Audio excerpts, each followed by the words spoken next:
டே Ammu, after marriage ஒரு 4-5 மந்த்ஸ்க்கு குழந்தைய பத்தி எதுவும் யோசிக்க வேணாண்டா.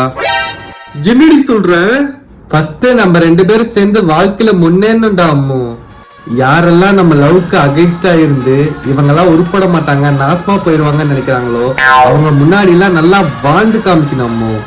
நம்ம நல்லாவே இருக்க கூடாதுன்னு நினைக்கிற ரிலேட்டிவ்ஸ் முன்னாடி எல்லாம் சும்மா வீடு கார்னு வாங்கி நம்ம நல்லா வாழ்ந்து காமிக்கணும். நம்ம எல்லா கப்பிள்ஸ்க்கும் ஒரு எக்ஸாம்பிளா இருக்கணும்டா அம்மு. கப்பிள்னா இவங்கள மாதிரி இருக்கணும்னு எல்லாரும் நினைக்கணும், அப்படி வாழ்ந்து காமிக்கணும். எல்லாம் ஓகே தான், ஆனா குழந்தை பெத்துக்கிட்டதுக்கு அப்புறம் கூட வாழ்க்கையில முன்னேறலாமே. ரொம்ப எல்லாம் வேணாம், 3 குழந்தை போதும். ஒர்க்கி 3 போதுமா பொறுக்கி உனக்கு? ஃபர்ஸ்ட் வாழ்க்கையில முன்னேறுவோம், அப்புறம் 3 என்ன ஒரு ஸ்கூல் கட்டுற அளவுக்கு குழந்தைய பெத்துக்கலாம். போதுமாடா பொறுக்கி?